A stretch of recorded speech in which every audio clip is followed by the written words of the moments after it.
But at this stage, when you were performing there, who were people like New Edition out, or who was out around your age that people could identify when you guys were Around our performing? age, I don't I don't recall who was on, because I'm thinking like around early 80s. Okay. Yeah, New Edition came out like 85, 86. Would that Yeah, be? they came out kind of like in the same time frame that we did. We had an independent record. So yeah, it was around the same time, because our first independent record was like 84, 85. Okay. Because I was just wondering about being, late teenagers performing to adults and how what them, because if there was no one, I mean, the Jacksons would have been, 10 years back. So we there wasn't, I don't know if there was anyone else that was doing it, that type of music for people I to relate can't, to. yeah, I can't think of, definitely it was no groups. Mm, There were no groups that I can remember um, that was doing it like that. yeah. Now, you might have had some groups like Full Force that might have been around um, early 80s. Yeah. You know what I Okay. mean? Yeah. Yeah, so yeah, they might have been around. And then at that time too, early on, another group that we toured with for the early part of our career was Force MDs. Okay. Okay. Yeah. Yeah. Yeah. Yeah, so we had some early, early Levert Force MDs dates. Wow. So, I guess, because what was it like when Eddie first took you guys into a studio for you? Being so, you're keen on the instruments and music, as from the production side. Now you're in an actual studio. What was that experience like? I mean, it was short. It was real short because Eddie, we went over there the first time because the studio was at Walt's house, and he lived around the corner. Walt from the OJs, Yeah. and he lived around the corner.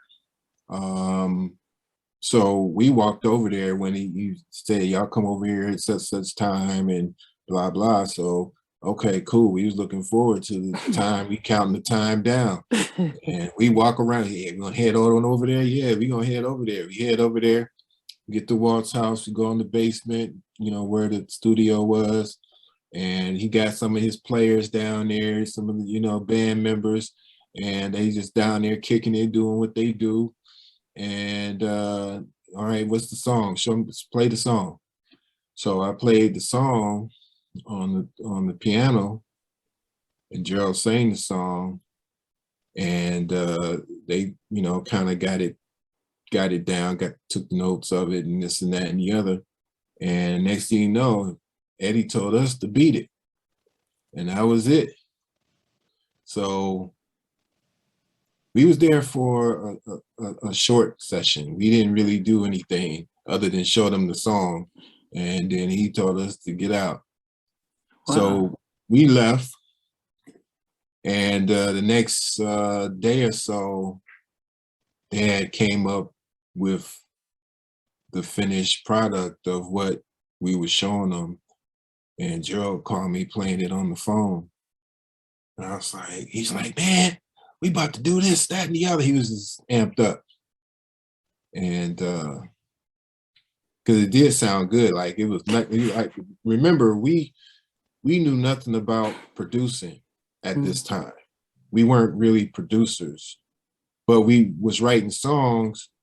And in the beginning, we only had like a Fender Rhodes, and we didn't have any equipment. So Eddie did buy us some equipment, like a reel-to-reel 8-track, mm. um, some other, little, like a little keyboard and some other stuff. But we didn't know how to, we didn't really know how to use it or put it all together. You know, I ain't know nothing about the 8-track or none of that. So it was all like a learning experience. Had to learn how to do it because it wasn't, you know, it wasn't coming out. It was better than once we got it all connected. It was better than us trying to record songs. The first songs we was trying to do, we was using tape recorders, and we was going, you know, one tape recorder to the next, and back and forth. Yeah, I remember those. So, you know, by the time we got finished with that, it was like mush. So they're playing the finished version of your song. Well, then did they get you? Well, at this time was it just you and Gerald, or had Sean joined in? Well, Sean was in because he was a part of the band. Okay. And yeah, he was also a part of the band. It was a thing. Sean wasn't, that wasn't his main interest though. Sean wanted to be, you know, remember he was the youngest, so he wanted to play, he wanted to kick it, he wanted to play football, you know, he wanted to do, and we didn't do none of that. We was, you know, we would go out there and do it, but Gerald was always insisting on, you know, doing something music related. Wow. And of course I did, because that's what, you know, we hit it off with, was the music. Yeah. So, but yeah, no, Sean was a part of it because Gerald was more so insisting, and you know, so he would do it. And but once we start getting our little thing down and our sound together, our niche, with doing these shows in these little bars, we would go out there and start killing them. And at that time, Sean would play drums sometime. Okay. And he, you know, he had learned some of the set on drums, and I would play keys sometimes. So we had, you know, we would change up. Okay. So Gerald would sing. He was singing most of the time, like as far as at the mic. And then we would have other people, eventually other band members that would come on, and they would sing and come out front, like the drummer would come out and do some Prince stuff. Okay. You know, or you know, so that's how it kind of went down. We would, you know, we would just exchange and do different, you know, do different phases in the show. So around those early 80s, though, that seemed a common theme, where you had the Ready for the World and The Time and you know, Cameo, just the even Full Force, the sort of a 6-piece, 7-piece band of musicians and singers. Was that where you were looking at, that we're going to be a band as opposed to an R&B group? You know, I didn't, you know, I didn't even think that far as what it was going to be. That's just what we were doing. But once we started in the studio, it was just us three. Okay. And but actually on the independent record, on a couple of the independent records that we did, some of the band members did play on some of the songs. Yeah. What about the name? How did you guys settle on what you'd be called? You know, it was just it was like, it just came out as Levert, and there was no issue with me. Of course, there was no issue with them, because that's their name. You know. I mean, yeah, but I wondered how, you know, who just say what let's call ourselves Levert. I mean, it was I would say it was more so Gerald's idea. You know what I mean? You know, Eddie didn't, you know, Eddie always say that he was going to use the name for something that he wanted to do. But we took on the name, and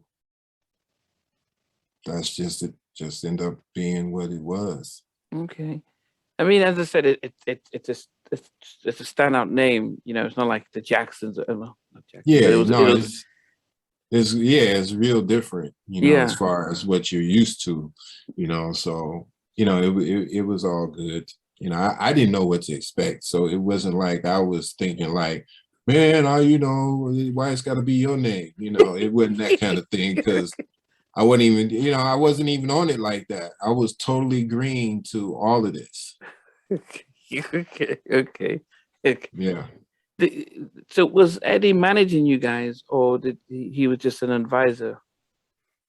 He was more so an advisor, but he took it, you know, when he went to try to get a deal and met with some of his friends, nobody gave us a deal. Wow. So that's when he hooked up with Harry Coombs and they dropped it independently. Harry Mm, would become at this point would become our manager. okay.